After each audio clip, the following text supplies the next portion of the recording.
Faarfattuu Yennaatfaantaan eenyudha jedhamee mee eenyudha jettee of ibsitaa keessattuu akkaataa dhaloota kee akkaataa guddina kee akkamitti tajaajilatti akka dhuftee wal qabatee mee waan xiqqoo nu taphachiisime keessattuu gaafa tajaajilatti dhuftu mudannoon addaa gara tajaajilatti fiidiyoo hin jiramoo mudannoon si qunname maaltu jira faarfattoonni si gargaaranoo yeroo kanatti eenyu faadha namni ati yaadattu yoo jiraate akka amaneenaa yoo ta'e yaa galatuu midhee galateeffadheen deebisuu qaba. Yoon taane immoo akkuma ta'etti ta'ee deebisuun qaba qarshii sana. Maqaa koo qofa miti kan badu. Maqaa mana kiristaanaatu badamu. Maqaa na guddiseetu bada. Anaaf gaariidha yaadni isaa. Anaaf gaariidha yaadni isaa. Ammas nan deemu, ammas nan tajaajila iddoo isaa jaallacha. Boruuf hin deemta? Nan deema Mulaalee wanti keessummaa fuuluma keenya argee illee taa'anii jedhu maal waan saayidheen.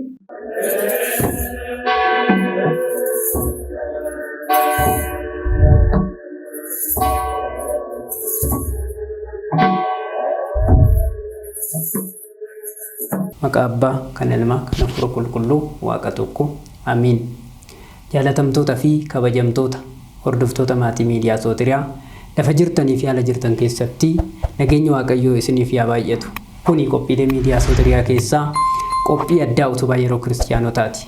Qophii kanaanis kiristaanotaa fi tajaajiltoota jireenyi isaanii akkasuma tajaajilli isaanii nama barsiisa jedhaman hedduu isin biraan gahaa turuun keenya ni yaadatama. Har'as keessummaa addaa qabannee istuudiyoo keenyatti isiniif argamneerra. Keessummaan keenya guyyaa har'aa Faarfattuu Yennaatfaantaa Getaachoo ta'uu tajaajila afaan Oromiffaas ta'ee afaan Amaariffaa keessatti afaan lamaan tajaajiluu keessatti mana kiristaanaatiif hedduu kan taphattee faaruu ishee baay'ee jaallannu laphee keenya keessa kan jiru obboleettii keenyadha. Baga gara istuudiyoo keenyatti nagaan dhuftee obboleettii keenya Faarfattuu Yennaat. Baga nagaan na eegdan. Tole. Faarfattuu Yennaatfaantaan eenyudha jedhamee mee eenyudha jettee of ibsitaa keessattuu akkaataa dhaloota kee akkaataa guddina kee akkamitti tajaajilatti akka dhuftee wal qabatee mee waan xiqqoo nu taphachiisime. Tole galatoomaa guddaa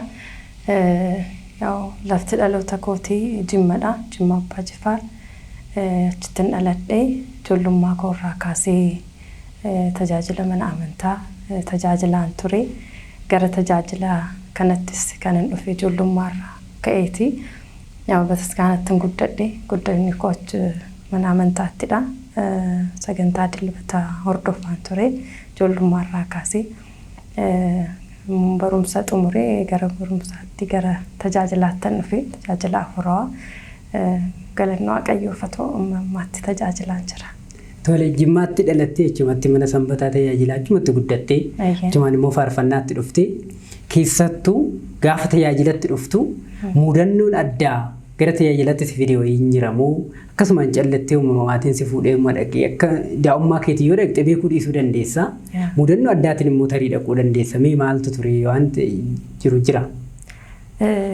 Gara tajaajilaatti dhufuu koof mudannoon na mudatee jira jedhee yaadu hin jirusi.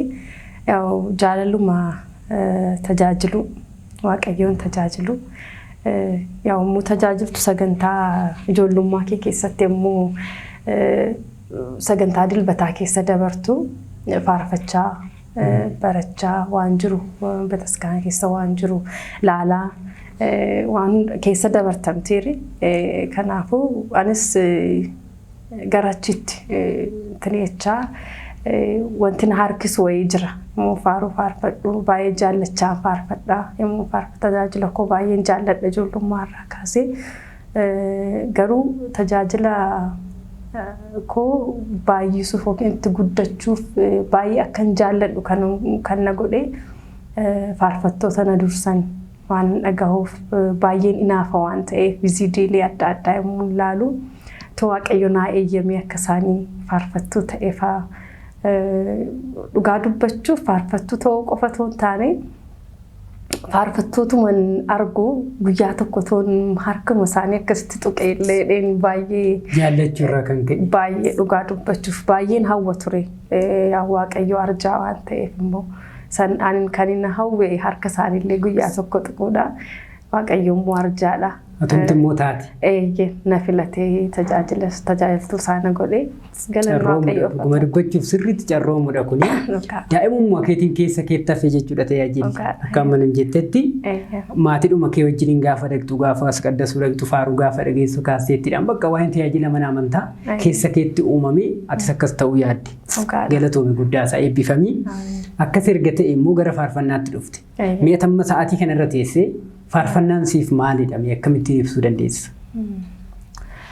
Faarfannaan anaaf ibsuuf dhugaa dubbachuuf jechoota qabadhee yaadu hojii ati baay'ee hawwitee itti gammaddee jiraattu fa'a jechuun baay'een itti gammada. Anaaf faarfannaan galatadha. Ani waaqa koo faanatti haasa'uudha. Waan garaa kootii kan itti dubbadhuudha faarfannaan. Waan baay'eedha jiruu koodha.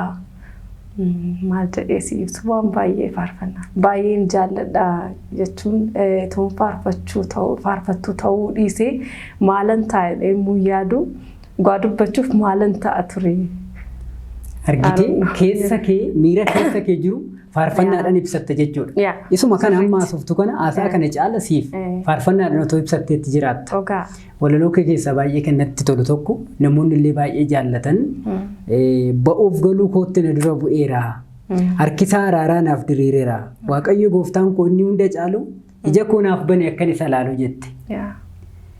Kunumti ibse jedhee yaadaan. Mee walaloo kana ofuma keetii barreeffatte moo namatu si barreesse moo akkamittiin argatte? Walaloo kana anatu barreesse faaruu koo anaaf gaariidha jedhu keessaa yeedaloo isaas anatu hojjete.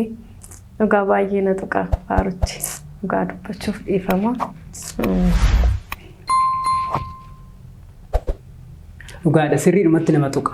Anallee faaruun kun baay'ee walaloon kun keessa koo na tuqa. Dubbachuudhaaf taanaan baay'eedhuma waan keessa namaa jiru fananii walaloo kanaanis siif kaasee iyyee akkasiidha ka. Faaruun dhuguma miira nama hin qabachiisu. Obsuu illee hin dandeenye. Waan keessa namaa jiru ittiin ibsatu jecha sarara lama sarara afur gooteetu jireenya kee guutuullee ibsachuu dandeessa. Walma waaqa kee guutuullee asirratti dha'uu dandeessa. Galatoomii dhugaa sirriitti walma waaqa keenyaa guddaadha.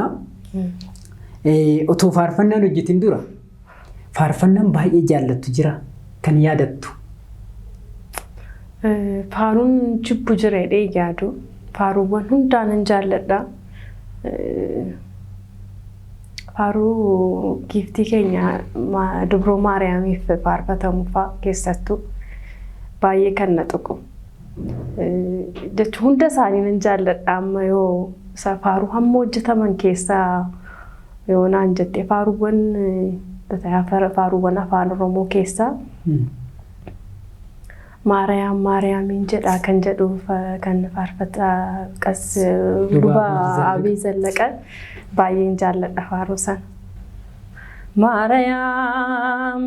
Maariyaamiin jedhaa giiftii koo anoosee waammadhaa rakkoon koo martinoo taariraa. Hundumtuu seenaa naaf ta'eera. Maariyaam dhalootni kee martoo. Maariyaam maqaa kee waamanii. Maariyaam siin darbaanii jiroo. Maariyaam dhiiga ilma keetii. Jaalalli kee addaa. Maal jedhu hayyoo koo. Dhiifama naaf laattee gooftaa kadhatteetu. Arjummaa kee maraaf kennan qaboo ani. Halkanii fi guyyaa si waammadhaani. Waaqayyoon sagalee jireenyaatti yaada geessisuu eebbifame. Ameen. Akkas erga ta'e immoo gara faarfannaa hojjechuutti dhufte miti. Gara gaafa faarfannaa hojjechuutti dhuftu kana mudannoon si qunname maaltu jira? Faarfattoonni si gargaaranuu yeroo kanatti eenyu faadha namni ati yaadattu yoo jiraate? Faarfannaa hojjechuu keetti si cinaa kan dhaabatan warri si jajjabeessan yoo jiraate si immoo waan si mudate gaafa faarfannaa kana hojjechuudhaaf kaatu namni gaafa jalqaba waa hojjetu waa garaagaraatu isa muddataa muuxannoo dhabuurraa waa hedduu keessa galaa indo gongoraa waan hedduudhaan akka amma baastu kana mitiiree jalqabni isaa kanaaf mudannoo achirratti jiru mee nuuf ibsi. Faarfannaa hojjechuuf duraan dursa kan na gargaare Waaqayyoodha. Akka namaatti namootni baay'ee na gargaaran yaadaan qarshiidhaan baay'ee namoota baay'ee jiru cinaa koo kan dhaabbatanii maatiin koo baay'inaan pirootestaantoota kan koo gara faaruutti dhufuuttis tajaajila koo amman irra jiruttis ofuma baay'ee gidiraa baay'ee keessa darbeen dhufeeni. Bitalee waa'ee maatii irratti maatiin koo pirootestaantoota waan ta'aniif deeggarsa akkasii maatii koo irraan arganii dhugaa dubbachuuf ani aarsaa baay'ee kaffaleera. Waaqayyo na gargaare. Faaruu hojjechuuf kan na gargaare yommuu namni tokko faaruu hojjetu talee duraan dursa ijoolleen baadiyyaarraa dhufanii beekumsa adda addaa hin qabne waa'ee istuudiyoo faaruu walaloo fedaloo namarraa argachuu kana fa'aa keessatti ijoollee baay'eetu qoramu ana qofaa miti. Anis qorumsa baay'ee keessa darbeera kanarratti. Ammadhaa kan faaruu barreessuu fedaloo qopheessuu kan eegale yooma kana waggaa 5-6 kana keessadha. Duratti ofirratti baay'ee waan hin amanneef yookiin ga'aadhaan kana qopheessuuf jedhee waan hin amanneef baay'inaan namoota irraa faan gaafadha. Yoon barreesses suman barreesse namoota bukkeen fudhee deema fa'aa akkas ture. Mudannoon faaruu isa duraa irratti CD koo isa duraa Azaa'el jedhu guutumsaa Oromiffa ture. Immuun ani hojjedhu anaa fi faarfataa firaa Olmuusaa hangafa faarfattootaa faarfataa gammeefaa tooruma tokko istuudiyoo gallee ji'uma tokko keessa faarfannaa keenya lakkoofsa tokko jechaadha. Waliin eegaltanii jechuudha. Walumaan eegalle isaan xinnoo ishee gammeefaa na dursu firoonis jira xinnoo ishee baay'ee nan dursu garuu naannaama tokko dhufne waansaa CD garuu waggaama tokko keessatti hojjenne nuti sadan keenya jechaadha. Mudannoon ani na mudate namaaf barumsa ta'ee kan yaadu faaruu hojjechuuf humna hin qabu ture. Humna jechuun humna qarshii hin qabu ture. Ani akkan dhufeen tajaajila warra gadaamii faarra deemanii tajaajilan warra sanbata fa'aa konkolaataadhaan uummata walitti qabanii fa'aa gadaamii tokko deemsa fa'aa deemanii tajaajilan fa'aa achirratti baay'een tajaajila ture. Amaariffaf nan tajaajila waan ta'eef iddoo adda addaa gadaamiiwwan adda addaa deemaan ture. Kanarratti yommuu tajaajilu warra imalan keessaa namni tokko faaruu qabdaa jedhee na gaafate. Faaruu namootaatiin tajaajila. Ofii kootiif hin hojjenne jedheeni maaf hin hojjenne dheena gaafate achi humna hin qabu barumsarraan gara kana dhufee tajaajilacha nan jaalladha.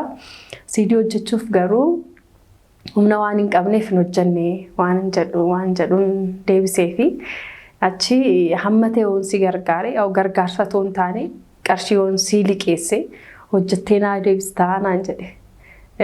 Gammachuu keessa eeyyeen nan deebisa hojjedhee yoo na gargaarteen jedheeni namni akkas naan jedheen jiru waan tureef Waaqayyoon naa ergedhee yaada nama sanaa achi lakkoofsa koosa duraa jecha lakkoofsa tokkodha.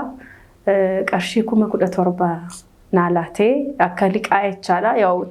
Baankiis miti namnis nu cinaa hin jiru gaafanni birrii sana naa laatu bataskaana Sillaasee nan yaadadha 4 kiiloo. Achitti na beellamee harkumatti naa laatee Waaqayyootu na argee yommuu harkaa fudhu malee namni nan argine na amanee jechaadha. Achuma iddiin qarshii sana harkaa fudhee isa gaggeesseen taa'een achuma Waaqayyoon kadhadhee dhugaa dubbachuuf Waaqayyoo mana keetti na amanee naa laatee namni kun akkan hojjedhee isaaf deebisu na gargaari. Qarshii kan akkan balleessine Waaqa kootti maddee. Akkan maanaa nyaanne. Maanaa nyaachuun baay'ee jechuun ulfaataadha baay'ee namni si amanee nama si bira toon kaa'een waaquma kee duratti kaa'ee tajaajila kee qofa jaallatee si amanee tajaajiltuuf ta'uu koo amanee naa laatee namni sun nan beekum tajaajiluma irratti na beeka. Dhugaadha. Kanaaf sitti dheeressee dhiifama. Kanaaf achiin waaqa koo gaafadhee maalan godhee yoon qarshii sana obbira fidhee kaa'ee akka namaatti wanti tokko too na barbaachisee irraa fuudhee balleessee toon hojjetin birrii kana toon deebisin fa'aa amanamuu koo kana faatu yaada koo keessa dhufe.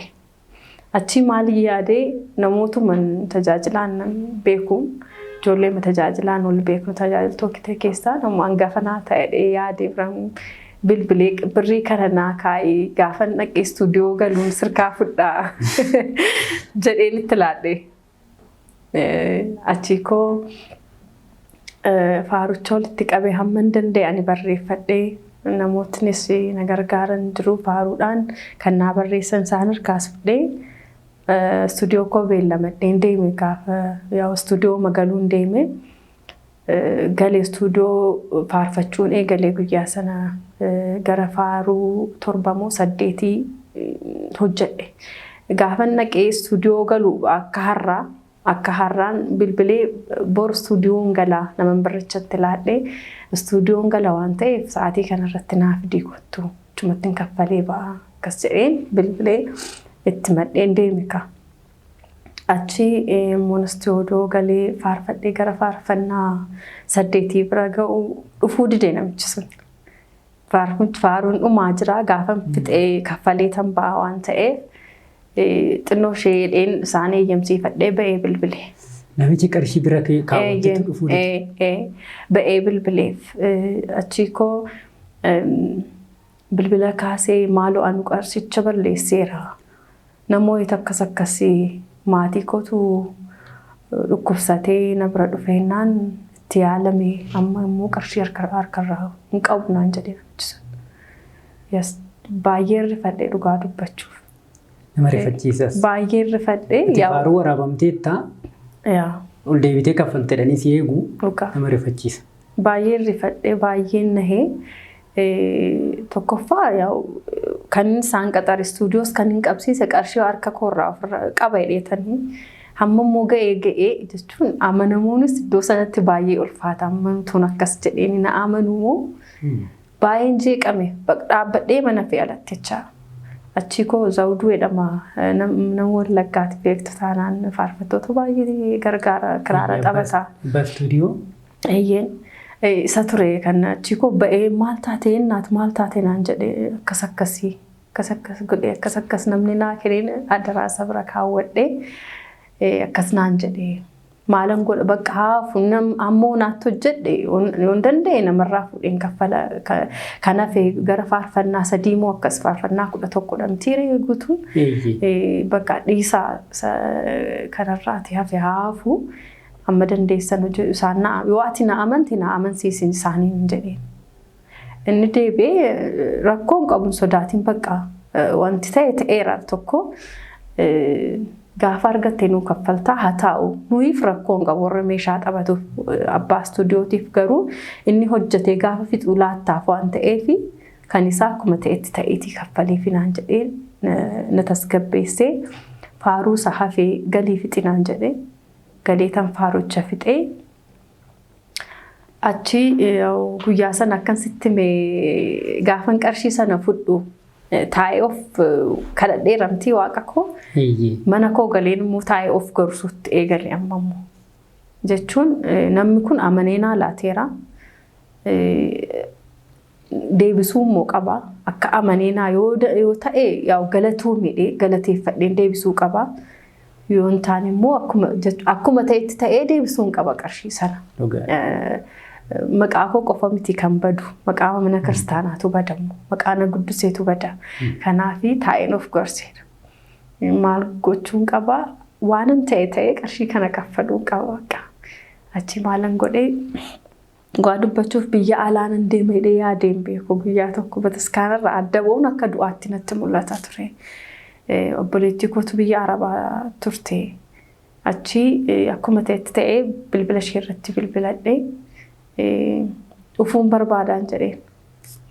Maalitti bakka dhufuuman barbaada.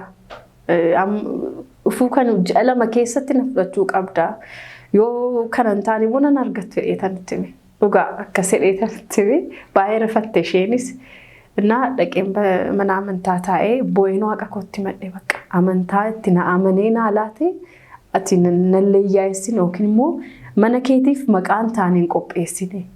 Ati na gargaariin jedheeni paaspoortii dafii baasinaan jettee paaspoortiin dhaqee baasee biyyattiin deebi'ee kan yommuu kun ta'u eenyutti hin dubbanne.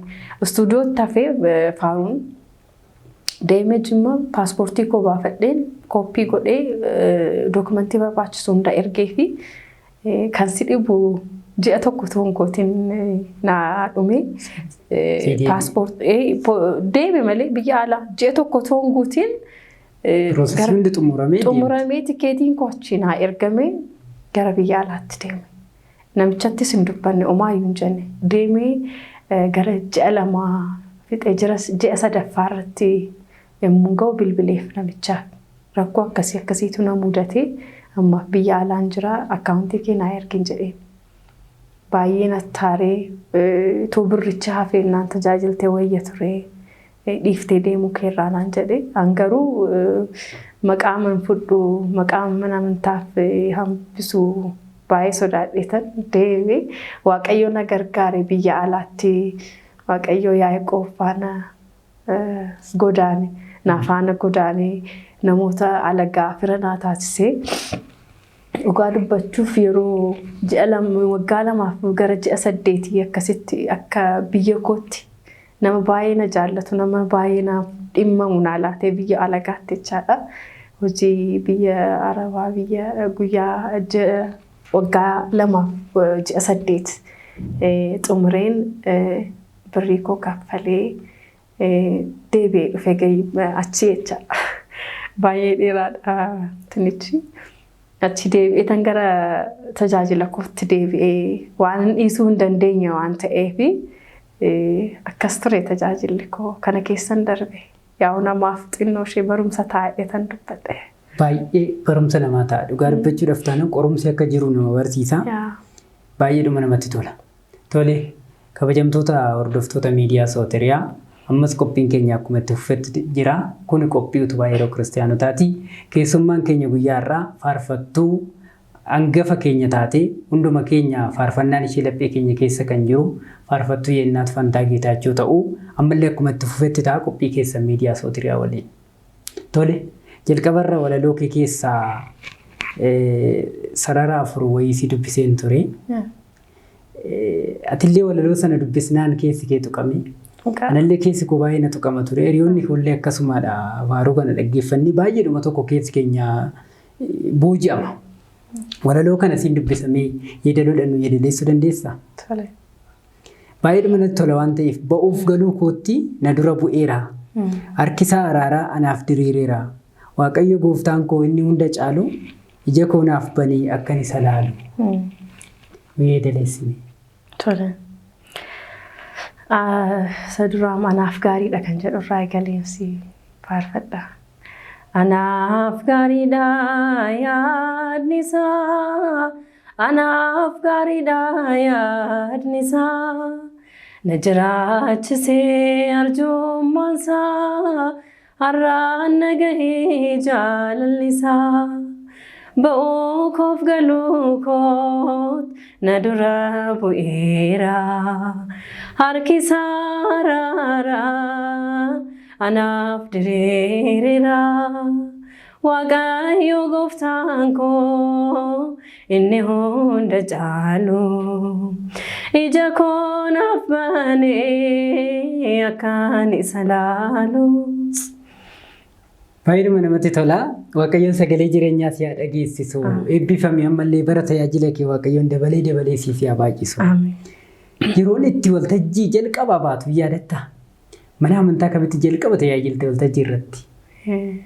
Eeyyeen yaadadha. Faarucha garuu yaadadhu dhugaa dubbachuu. Iddoo irratti tajaajilte sana haalatti? Jimmadha. Bataskaara mana amantaa Madaanii Alamii achittiin duratti maayikii qabadhee kan faarfadhe jechuudha. Achittiin gale. Amma isaanichi gisee yaadattee akkam maaltu miira kee keessa jira? Bataskaana mana amantaa Jimmarra jiran hunda naanna'ee tajaajileera. Yommuu mana sagantaa dilbataarra jiru yommuu achi ba'es ol dhufee achitti eegalee sarkii irratti gubaa'een jiramtiire naanna'ee tajaajileera. Daani'aalamiin baay'ee itti tajaajileera achittis. Baay'een jaalladha iddoo sana. Roomee faan yeroo jalqaba maayikii qabadheen yeroo itti guyyaa sanatti guyyaa san irraanfadhu dhugaa dubbachuuf baay'ee roomeen ture amma maayikiin harkaa kufuu jedhutti fa'a. Guyyaan jalqaba akkasumadha. Baay'ee nama sodaachisa. Waltajjii hafuura qulqulluu ta'uunsaas immoo nama sodaachisa. Innis sodaa tokkodha. Akka waltajjii addunyaa miti. Faaruuwwan kee keessaa kan baay'ee jaallattu akka sila jettee faaruun jibbamu hin jiru. Faaruuwwan kee immoo baay'ee babbareedu dhuguma isaa dubbachuudhaa fi mana amantaatiif kanatti gumaachitu baay'ee faaruu babbareedu laphee namaa cabsanidha. Isaan keessaa miinin jaalladha kan jettu nuuf faarfadhu. Anaaf gaariidhaan isa tokkoffaadha faaruu koo keessaa. Kana waan ta'eef faaruu zalsanyaa qaba Oromiffaan. Isa faarfadhee natti tola. Tole nuuf faarfadhu. Akka hin duuneef du'a baraa beenyaan of ta'ee karaa nurraa cubbuu koo baatee fannifamee waa'ee cubbuu koof nama ta'e.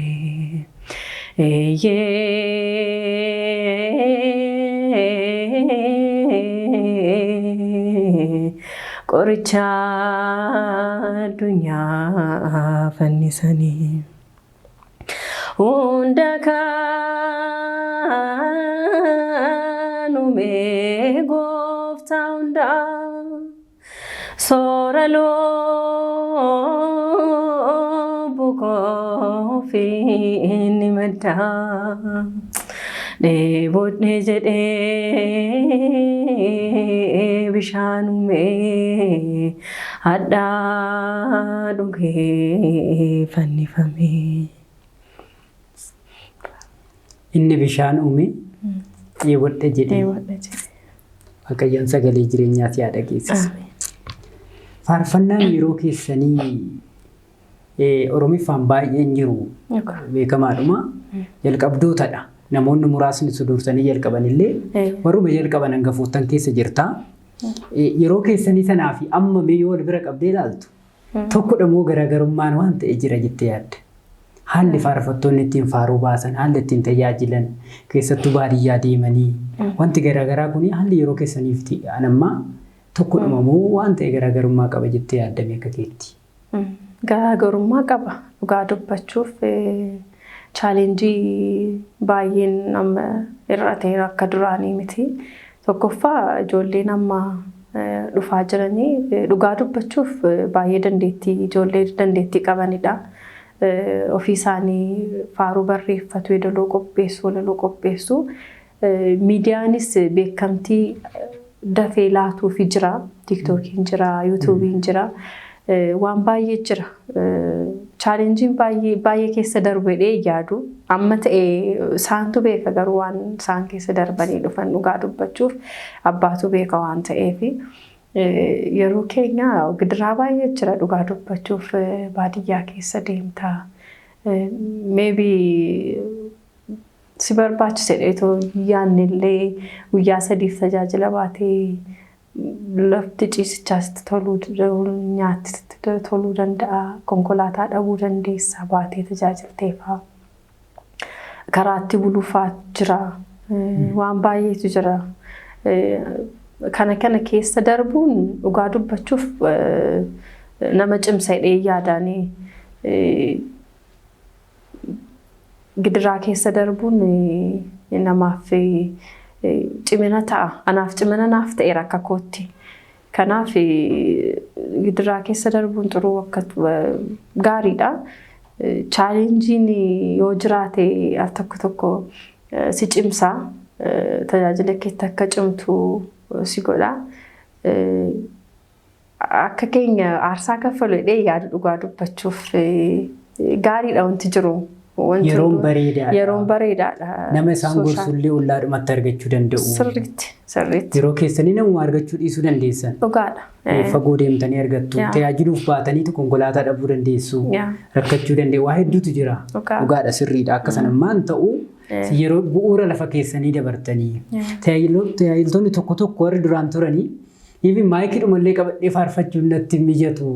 Ani baadiyyaa keessa akkasumatti afaan kootiin faarfadhaa ture. Maayikii dhuman beekullee jedhu namni tokko. Dhuguma jaalala irraa kan ka'edha. Amma immoo karaa biraatiin gaafa laallu tajaajiltoonni amma jirru kuni haala mijataa waan arganneef haala mijataa malee iddoon itti jedhamus jira. Suni maalidha jettee yaadda? Amma tajaajiltoonni tokko haala mijataa keessatti waan dhalataniif haala isin tajaajiltan sana arguudhuman barbaadan. Kuni gaariidha. Akka gorsaa yoo ta'e gaarii miti kun dhugaa dubbachuuf akka dhugaa dubbachuuf namni kunuunfamee guddatee rakkinaan argine dhaqii rakkadhu otoo jetteen isaaf mijatu. Dhugaadha kun namti rakkachuu barbaadu hin jiru. Garuu dirqama tajaajilaaf ittee rakkatta. Eebbi kan jiru lafa akkasii deemtee immoo tajaajiltudha. Dhugaa dubbachuuf. Namni baadiyyaa lafa konkolaataan hin seenne miillaan deemee tajaajilu as dhufee maayikii qabatee yookiin taaksiidhaan raayidiidhaan deemee tajaajiluu hin danda'u jechuu hin dandeessu. Kanas ta'uu danda'a, sanas ta'uu danda'a. Namni garuu asuma taa'ee magaala keessa taa'ee konkolaataan taaksii kiiloomeetirii 5 hin guunne deemee tajaajilee deebi'u achi dhaqee baadiyyaa miillaan deemee tajaajiluu jetteen gidiraatti ta'a. Gidiraan sun garuu mana amantaatti eebbadha. Dhugaa dubbachuun kana beekuu barbaada. Namni eebba barbaadu gidiraa arguu qaba. Taa'een guddachuuf taa'een guddatu mitiire xaaruu qaba hojjechuu qaba eebbifamuuf. Kanaaf durii miti ammas nan deema lafa miillaan deemamu. Ammas nan deema lafa maayikiin hin jirre. Maaf seete kan na guddise uummata sana. Anis kan hin guddadhee kan hin ba'es achi keessaadha waan ta'eef ammas nan deema ammas nan tajaajila iddoo isaa jaallachaa. Barus hin deemta? Nan deema Amma lubbuun kee jirtutti? Naannoftaa amma miilli kee geejjiba. Amanee galeera jaalladhee waan hin jiruuf jecha. Kanadha tajaajila of kennanii tajaajilu jechuun bara. Qaama kee guutuu kenniteetti jechuun miilli kee aga deemuu danda'utti maaf dhaabattaa? Harka kee ammoo gochuu danda'utti hin dachaasinii. Afaan kee ammoo faarfachuu danda'utti hin cufiniidha jechuudha. Dhugumatti nama dhibaa. Waaqayyoon ammallee umurii irratti umurii siif haa dabalu. Kabajamtoota daawwattoota keenyaa qophiin keenya akkuma itti fufetti jira. Ammallee turtii keessan numa waliin taasisaa. Tole waa baay'ee nu kaastetta. Jireenya kee irraa jalqabdee akkamitti akka faarfachaa turtan baadiyyaa keessa deemtanii even jaalalli baadiyyaa mana amantaa baadiyyaa irra yeroo sana isin keessatti hafellee hammallee akka deemtan hammallee akka isin hin dhorkine dhugumatti achi hafuu hin dandeenyu akka jettee nu kaastee dhageenya irraati. Tajaajila keessatti muudannoon addaa si qunname. Addadha kan jettu inni kun addadha guyyaa anaaf adda ta'edha kan jettu yoo jiraate. Baay'inaan barumsa namaaf ta'ee yaadu mudannoo kan irraanfanne keessaa barumsa xinnoo ishee ture waan 2002 faanatti fakkaata yeroonsaa baadiyyaa gara horroo guduruu tajaajiluu deemne faaruun Oromiffaa baay'ee miti ala sana yaadattu taanaani. Faarfannaa Oromiffaa danda'an jedhamni asirraatii namoota achirraatii dhufanii as Finfinnee jiraachaa turanitu akka waldaatti ol ijaaranii naannaa isaanii gargaaruuf uummata isaanii gargaaruuf anaaf tajaajilaa tokko nu ergan asirraatii deemnee iddoo isaa jala bultii fi guyyaa ayyaanaa ture. Jala bultii achi geenye konkolaataa tokkotu asii deema lammaffaan sadaffaan hin jiru. Ganamaan baanee deemnee achi geenye bilbilli mochi keessan nama sanaaf bilbilaadhanii nuu kennan suni nuu hojjechuu dide. Bataskaana seenne gaggaafannee maseennee waazeemaarra jiru yommuu nuti seennu dadhabnee oollee guyyaa guutuu deemneerra achi seennee teenyee nama sanaaf bilbilli sun nuu hojjechuu dide. Neetworkii ta'uu waan saanaan galee garuu hojjechuu dide bilbilichi. Achi itti siqnee waazeemaan xanutti wajjin dhaabbannee kadhannaa goonee abbootiin ba'anii gara irbaataatti deeman.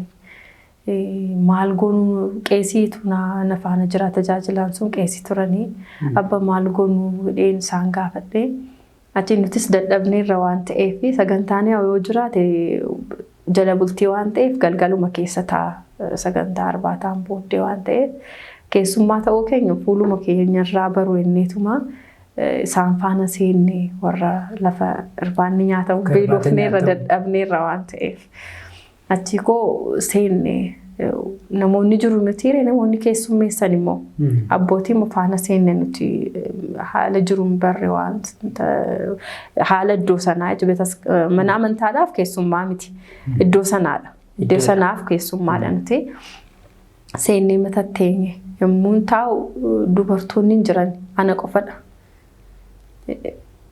Warri keessummeessan jiru warra taa'anii nyaatan keessaa garuu ana qofadha kan taa'e. Achi koo galan immoo dubartoonni immoo ofirra ilaalee callisee matoon taa'aa jiru namni tokko ka'ee isaan keessaa warri daaqooniif qeesiin hin taane gadi ba'ee. Achiko mulaalee wanti keessummaadhaan fuuluma keenya argeellee taa'an jedhu maalidha waan saayidheen dhugaa dubbachuuf nan aare dadhabeera beelofneerra fa'aa ka'ee muunba'u ka'ee manba'e egaa seera eeguun qabamtiire ka'ee muunba'u qeesiin nafaana ka'an abbasin taa'aatii nyaadhaa rakkoon qabattin sin eegaa Okin iddoo biraan galee nyaadhaa rakkoon qabuun jedheen. Hin ta'u jedhan seenaa ta'a hin ta'u nafaana ba'an isaanis. Baanee mateenya bataskaana deemnee ol deemnee balbaluma jala teenye amantaa jalaa achi bilbila sana deddeebisee yaale. Nuchatu nama abbaa kanaan jedhu jiru achi eegnee dhumarra namichi tokko dhufee Sini warri Finfinnee irraa dhufee nuun jedhe eeyyanii tajaajilaaf turreerra bilbila keessan tunuu deennaan kottaa waltajjiitti bakka sagantaa eegallaa nuun jedhe. Yaa beeku ta'anis hammeenya toon taane sagantaa maaf dhufaniidheeti isheenii makaanii. Kaanee maayikii ishee hoorni intiniin jirtu si warra naannaa keessa deemanii fa'aatti wawwaaman sagantaa fa'aa wawwaaman fa'aa isheetu jirti turte ishee harkatti qabatan ishee diimtuu tokko isheetu jirti namoota jijjiiran achirraati namni baay'een jiru namni kan dhufu jala bultee toon taane guyyaa ayyaanaa taabota bobbaasee kabajee magaalaa hin baramne gubaa'een dhugaa dubbachuuf. Nuun jedhee namoota jijjiiran walitti nuu qabee gara nama 30 akkas ta'a. Ijoollee dilbataa tufaa jiru. Faarfadhu dura naan jedhanii tolee dheetan faarfadhee taa'ee qeesiin baanii gara daqiiqaa 30 akkas barsiisanii dhumarratti faarfadhee bakka mana sana seenaatii ta'a waan irra boqottan deeme isinii fidee dhufaa nuun jedhee. Nyaattanis dhugdanis hin jiru. Jiru wanta akkasii jiru seennee teenye manichi akkuma oonaas manuma awwaashaatti fakkaata teenye eegne firaashii tokko nuuf fidee dhufee amma danda'etti nu keessumsiiseeranne waan danda'u nu godheera nuuf fidee firaashii lafa nu buusee waanuma qabdan uffadhaati rafaan boqodhaa amma maaleetiin fa'aa eegalamutti amma bilbilamutti nuun jedhee. Maal goreenaan jadi bakka sumaarraa danda'e akkuma ta'etti ta'eetii bulinaan jedhani qeesii.